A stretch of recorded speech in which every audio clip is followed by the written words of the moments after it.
Are the Chiefs in the market for a new tight end? One analyst thinks we'll trade for one. The other thinks we'll target one in the draft. We're going to talk about it. Welcome back to All Chiefed Up. We're back with another podcast. For that ass. Do yourself a favor. If you're enjoying the content, hit the like button, hit the subscribe button, and share this with a friend. You're listening to All Chiefed Up. Steve, NFLTradeRumor.co, Ethan Woody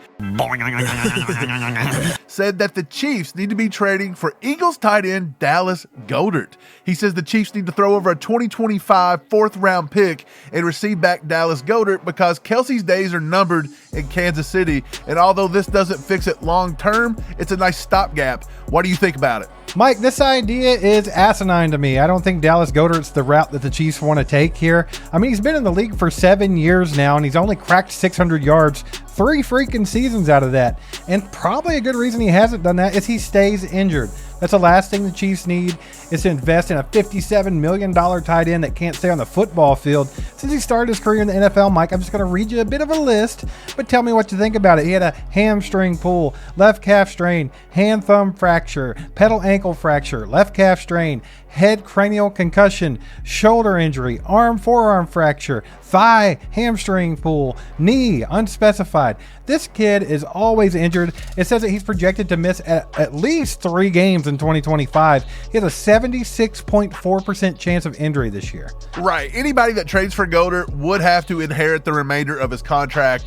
The Eagles have already built in void years like they always do. They've built in an option bonus. They've got all that going. So all the Chiefs would technically take on is about $4 million in cap space that would hit the books for them in 2026. So I still think that's a little pricey with Goedert. I know he is proven, but in my opinion, I think you need to go to the draft a little bit because I'm with you. I just don't think his numbers are all that impressive throughout. This past season, he only had 711 yards off of 59 catches, only 3 touchdowns. Travis Kelce, in his decline, as they like to call it, swamped these numbers. So I don't really think this is the guy we need to go for. We just drafted Wiley last year. We just give Noah Gray an extension, and I honestly believe there's some guys in the draft that we may target. We're going to talk about a few of those in a minute, Steve, but I just don't see Dallas Goedert being anybody I'd want to send draft capital to the Eagles to go attain. Mike, you mentioned last season he had 711 yards. Most of that came in the playoffs. At least he showed up when it counted because he only had 496 in the regular season. So he did a third of his work just in the playoffs alone. Yeah, not to mention versus New Orleans in week 3, he put up 170. So basically, week 3 and then the playoffs, he done all of his majority of his damage. I just don't see how it's that big of a deal for the Chiefs to go out and do this. I think you get a little bit younger. I think you let Noah Gray step up a little bit more. And let's see what we got with Jared Wiley, Steve. But KC Kingdom's Chris Shad reports that the Chiefs are targeting a playmaker from Patrick Mahomes' alma mater in the NFL draft. According to the Draft Network's Justin Mello, the Chiefs are reportedly one of 6 teams interested in Texas Tech tight end Jalin Conyers. He says Conyers is coming off a strong performance at last month's scouting combine, posting a time of 6.94 seconds in the 3-cone drill, 4.27 seconds in the shuttle drill. He also finished in the top 5 of the vert with 35.5 and broad jump at 10 foot 1 inch. He also posted a 9.24 relative athletic score. That's an RAS, Steve. 9.24, pretty good. What do you think about Jalin Conyers? So Jalin Conyers is kind of an intriguing prospect. He did rank 3rd in athleticism and tight ends at the combine, 8th in total production. So he does rank in the top 10 on 2 of their 3 scoring categories. He is a big guy, but he doesn't block that well for his size, in my opinion. He's pretty hot or cold with that. I feel like if you have a slower, sluggish tight end that's not going to get out there and do a whole lot in the passing game, I feel like you want him to be pretty damn solid at blocking, and I'm just not seeing that from him. I haven't got to dig in too far into his tape, but at first glance, it's not something that really excites me that much. Yeah, he's got pretty good size. He's got pretty good athletic talent. But like you said, his blocking is hit or miss. That's something you can't really do in the NFL. I think you got to be a little bit better there. I think all around, Conyers just has to work. He's going to have to work hard to stay in the league and to make a roster somewhere. I just don't think he's going to be able to do that off talent alone. I think he has to put in that work. I think he runs his routes with no suddenness. I think he just kind of lollygags through it. He's not the best conditioned at times. There's plenty of things he really needs to step up his game at. But late round prospect, which is where he's going to be drafted, somewhere after the 6th, 7th round, somewhere in that range, I wouldn't be opposed to it. But again, I'm more or less looking at Noah Gray to have a bigger role. And let's take a look at Jared Wiley yet again. Steve, I know there's a few guys you actually like that you would like to convert over. Give us a few of those names. Oh yeah, right off the rip, I'm getting that leather and tobacco vibe and that bourbon vanilla. We're stinky humans who survive on barbecue and Patrick Mahomes highlights. But you don't always want to be at musty level 10. We don't. We're trying to smell nice. And for us, it's this right here, Mando, baby. You catch a whiff and you just pray nobody else is offended by your stank bubble. You don't have to walk around smelling like Bigfoot's. Grab yourself some Mando full body deodorant or some Mando whole body deodorant spray. They even have whole body deodorant cream.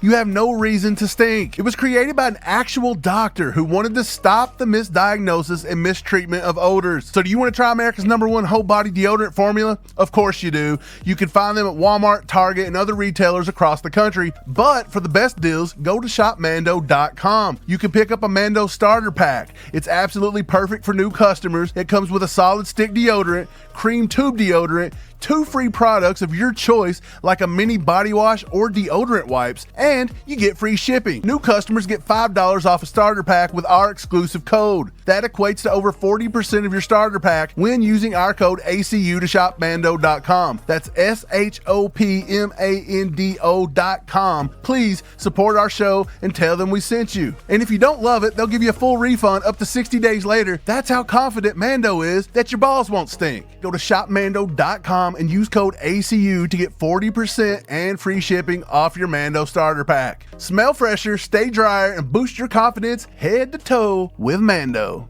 Yeah, so I really like the guys in this draft that you can kind of think outside of the box and convert them over from wide receiver to tight end. Starting with Jack Besh from TCU. I know a lot of people have talked about that.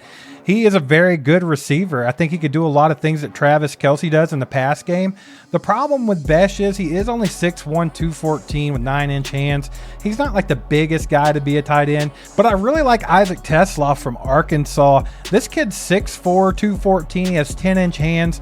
He grabs everything. He scored first in athleticism in wide receivers. So if you could convert this kid over to a tight end, he could do a lot for you in the pass game. He ran a 4.43 40-yard dash, a 1.51 second 10-yard split, and the kid can block. He seems to do well in the blocking game as well. I think you could kind of convert a guy like that over and just have an insanely talented, athletic tight end that could do a lot of damage in the pass game. I'd like to see someone do that. I think if you talk converting wide receiver to tight end, Deontay Thornton out of Tennessee, that's another 6'5" guy that could probably do it as well. Somebody shouted that out in our chat on our members only live. By the way, if you're not a member, get over there. It starts at $4.99, and we're about to drop our top 10 tight ends on Tuesday, so you don't want to miss that. Steve, there's some tight ends I kind of like in this draft. I don't know where we will actually invest in the position. I don't think it's going to be early, so I think you could throw out your Elijah Arroyos, your Tyler Warrens, your Mason Taylors, Colston Loveland, maybe even Harold Fannin. I think it's just a little too high. I think we look maybe 3rd, 4th, 5th round, and that's pretty early still, in my opinion. There's a guy out of Notre Dame I like, Mitchell Evans, 6'5", 258. I really like him. I would like to see what he's going to do at his pro day. I think he's got a lot of traits that translate over to the NFL, so I'm really excited to see his pro day. And also, he's had a little bit of injuries too. Back in 2022, I think he had a broken foot, missed some time, and then he tore his ACL in 2023. But if you remember last year, Steve, the Chiefs really went after and looked at guys that had a lot of injury history at the tight end position because they see something, and I guess injuries don't scare them anymore now that Kelce actually come back from a pretty bad knee injury early on in his career and become one of the best, if not the greatest tight end to ever play. Now it's your turn, Chiefs Kingdom. Get down in the comments and let us know what you guys think about the Chiefs acquiring another tight end, be it a trade for Dallas Goedert or someone like that, or drafting an intriguing prospect. That's going to wrap it up for today. Thanks for liking, subscribing, clicking that bell. Share this with a friend. We'll catch you next time. Go Chiefs.